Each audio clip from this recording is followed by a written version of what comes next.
澳洲聯邦預算就終於正式公布啦。咁過去幾個禮拜咧，媒體一直喺度討論負扣稅改革啊、資本利得稅折扣呢啲各種嘅推測分析，就話房產投資者咧死梗㗎啦。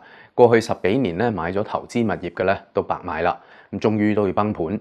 咁反正咧越得人驚，點擊率就越高。呢幾個禮拜咧，我一直都冇喺呢個 channel 去討論，因為咧都未正式公布。咁我認為冇必要為大家製造一啲不必要嘅焦慮啦。亦都有唔少人咧喺度過度反應，急住諗咧之後應該做啲乜嘢。嗱，我哋停一停先，唔好慌，因為咧就算而家係正式宣布咗啦，亦都未正式通過立法，亦都仲有好多細節咧仲未正式公布嘅。所以咧唔好急住行動先，而係應該好好去思考一下自己嘅投資目的係乜嘢。當然啦，以工黨目前支持嘅議席嚟睇咧，通過嘅機會都算高。咁所以咧，值得我哋嚟睇一睇。如果真係通過嘅話咧，對我哋每個人嘅影響係點樣嘅？對地產嘅市場會帶嚟乜嘢後果？咁如果你正喺度擔心稅改實施之後，究竟使唔使拋售投資物業呢？記住睇埋今日呢一集先啦。我係劉 Sir，希望透過理性嘅數據分析，可以幫助投資者理性投資澳洲房地產。記住 subscribe 呢個 channel， 俾個 like 並且打開 notifications。我會每個星期分享對你有用嘅房地產資訊嘅。咁需要揾我哋做諮詢嘅朋友咧，可以 scan 呢個 QR code， 又或者咧喺影片下面嘅 info box 裏面揾到呢一條 link， 可以喺我哋網站上面自行預約一個1對1嘅 consultation。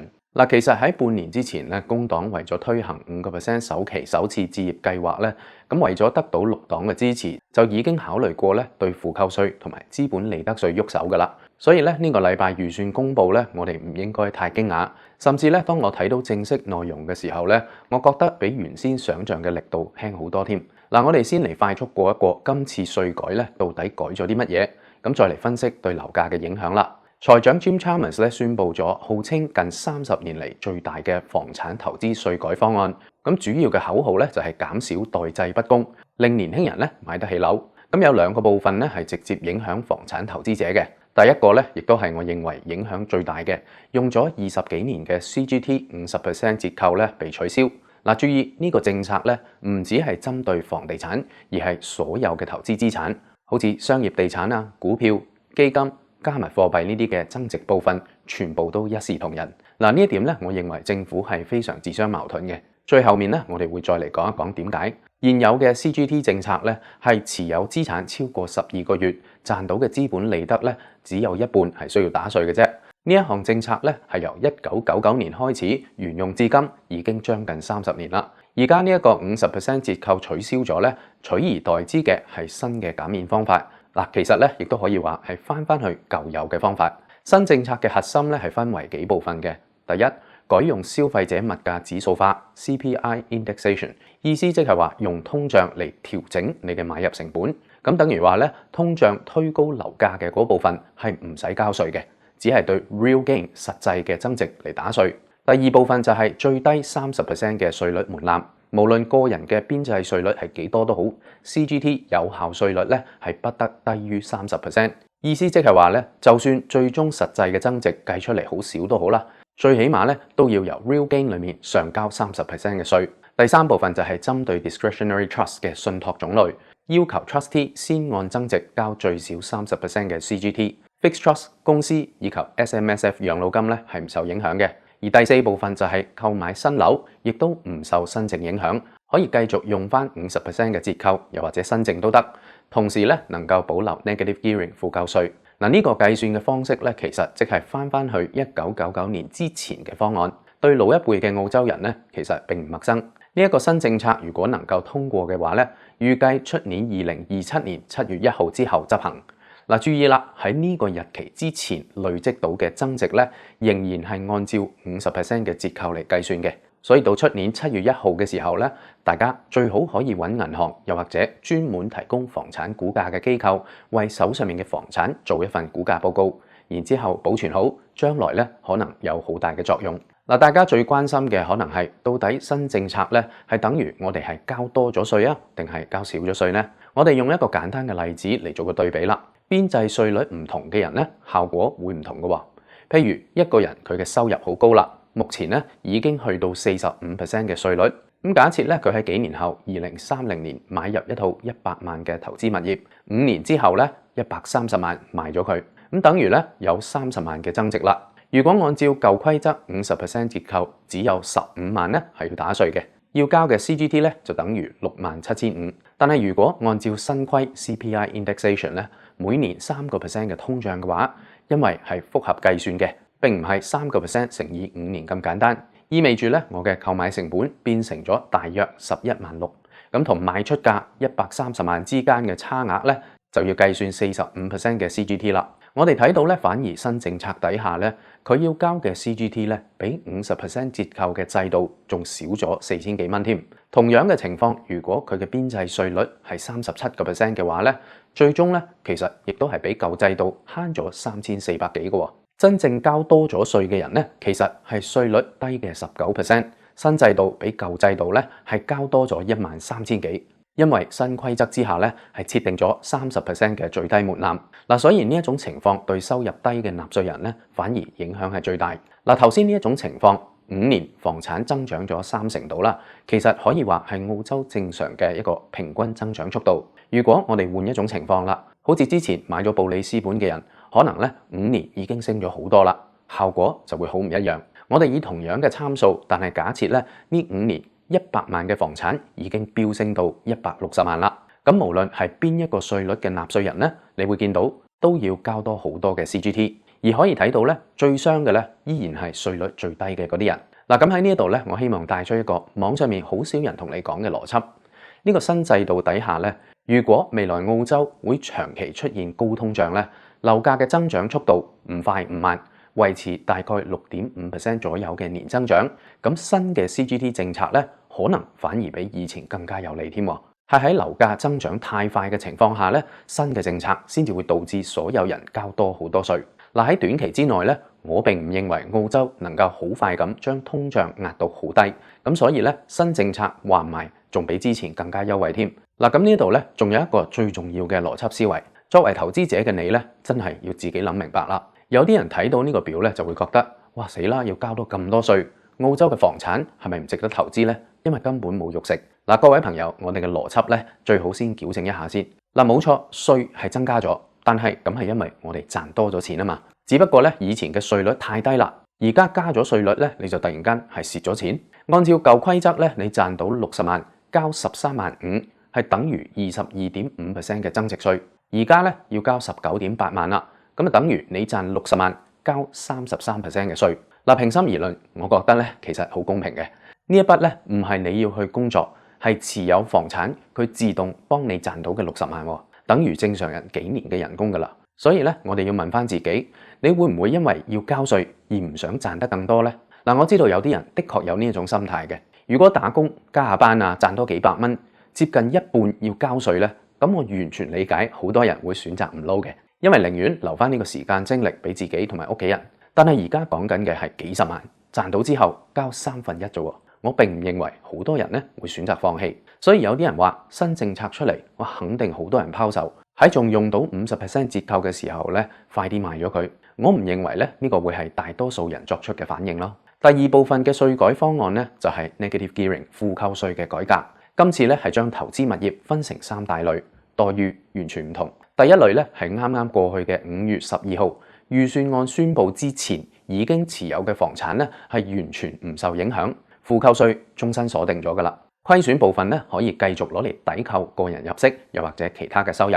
第二類5月12號預算案宣布之後買入嘅二手樓咧，負扣稅取消啦，虧損咧唔能夠抵扣個人入息嘅收入，但係可以留住等房產將來變成正現金流嘅時候，抵扣多出嚟嘅租金，又或者咧攞嚟抵扣將來出售房產嘅 CGT， 其實咧等於變成同信託持有嘅房產係一樣嘅。而第三類咧就係預算案之後購買嘅新樓咧，可以繼續完整地使用負扣稅，虧損咧依然係可以抵扣個人入息。嗱，所以唔難睇到咧，政府喺呢兩項稅改嘅主導方向其實非常清楚，佢係希望將一部分投資嘅需求咧轉向新樓。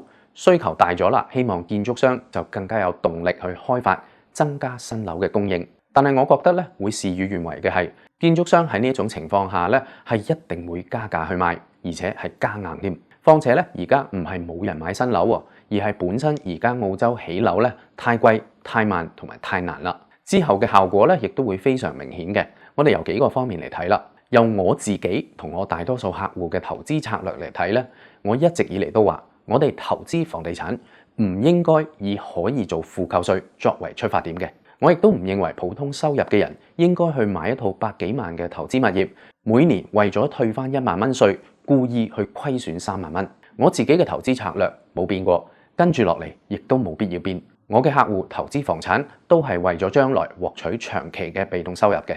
建立投資組合依然係選擇多套低價位、高增長、良好租金回報嘅 house 為主。現金流壓力本來就唔高，就算呢2年樓價升得比租金快，一開始未必做到有正現金流，但係喺持有嘅過程，隨住租金上升咧，過多幾年就好容易達到正向現金流噶啦。有呢一種目標嘅人咧，本來大多數咧都係透過信託嚟進行嘅。信託本來就冇負扣稅，所以負扣稅取唔取消對我哋嚟講冇太大分別。信託呢個架構咧，亦都唔應該單單從慳增值稅方面去考慮嘅，而係綜合貸款嘅可持續性、資產保護以及後代傳承全部因素一齊咁去考慮嘅。我哋嘅策略亦都唔係短期去炒賣，而係直到我哋買入足夠嘅房產，覺得想考慮退休啦，可以開始淘汰身上一啲債務嘅時候咧，先至會考慮要出售。就算而家信託唔能夠通過分攤俾低收入嘅家庭成員達到慳稅嘅效果，咁都只能夠硬食噶啦。賺到錢交稅都係天經地義嘅。我認為跟住落嚟咧，自住比例高嘅區，價格比較平，有升值潛力，而且租金回報較高嘅 house， 同埋某啲首府城市嘅一啲 townhouse 會表現非常出色，因為現金流對投資者會變得無比重要。但係對於一啲買家咧，取消咗負扣稅確實係會好傷。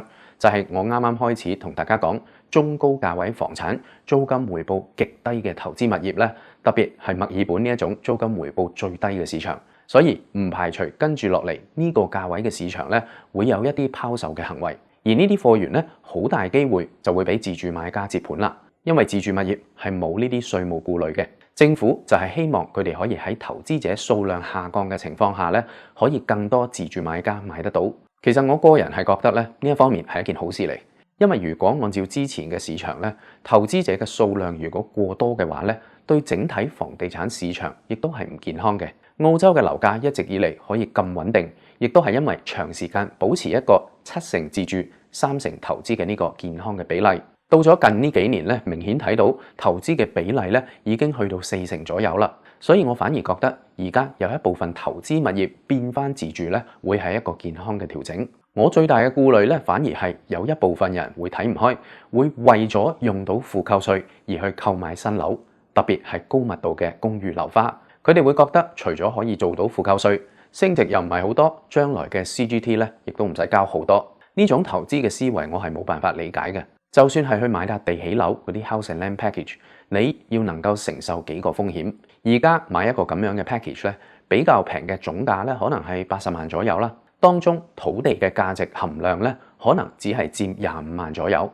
起呢一套 house 嘅建築成本咧，可能要成50幾萬。新嘅建築會變舊，後邊係隨年份貶值嘅。你投資嘅重點咧，係應該放翻喺土地嘅價值上面。澳洲嘅投資老手咧，都明白呢個底層邏輯嘅。另外，以而家嘅高建築成本，建築商會唔會破產，亦都係你要承受嘅風險啦。仲未開始起佢就破產，咁都還好啊。最怕係起到一半佢破咗產，後面你要再揾新嘅建築商，成本就會完全失算啦。嗱，當然啦，如果成功起得到，呢幾年相信咧係會有啲增長。但係將來如果呢啲新開發區越嚟越多新嘅貨源建成啦，增長就會被壓抑，空置率咧亦都可能會上升。最後當你想賣嘅時候，唔好忘記佢都變成二手樓噶啦。嗱，所以如果你投資係為咗負扣稅，認為咁係交少咗稅咧，我覺得你有必要重新審視下自己嘅投資目的同埋最終嘅目標。嗱，最後一啲關於呢啲稅改嘅個人感受，其實舊年有呢啲稅改風聲嘅時候咧，我已經同大家講過，我覺得 CGT 折扣減少、取消負扣稅，我覺得咧係 OK 嘅，因為我認為會減少短期嘅炒賣，亦都會減少只係為咗負扣稅去買現金流極差嘅普通投資者。減少呢啲投機行為，其實會令市場長期更加健康，降低一個泡沫嘅風險。但係工黨打嘅旗號話為咗要代際公平，我就覺得有啲滑稽啦。如果真係要公平，咁點解預算案之前買咗樓嘅人可以繼續保留負扣稅呢？呢啲人呢，估計跟住落嚟會更加珍惜自己手上面嘅投資物業，更加唔會賣啦。樓價呢，亦都難以出現大幅度嘅下跌。要公平就應該一視同仁噶嘛。另外，佢話要幫助年輕人快啲買到樓，就更加搞笑啦。新樓多咗一啲投資者同佢哋去爭，會變得更加難買到。二手樓嘅價位已經好高啦，大跌2-3成冇乜可能。有好多澳洲嘅年輕人呢，本來正喺度通過投資一啲股票啊、基金、虛擬貨幣呢啲，準備賺夠首期就可以夠錢買樓噶啦。咁結果咧，呢個天才政府就話要取消佢哋嘅50% CGT 折扣，要抽佢哋30%利潤。呢個位咧，佢就選擇變得一視同仁啦。對年輕人嚟講，買樓唔會變得容易好多；對租客嚟講咧，跟住落嚟更加係災難添，因為出租供應會大幅減少。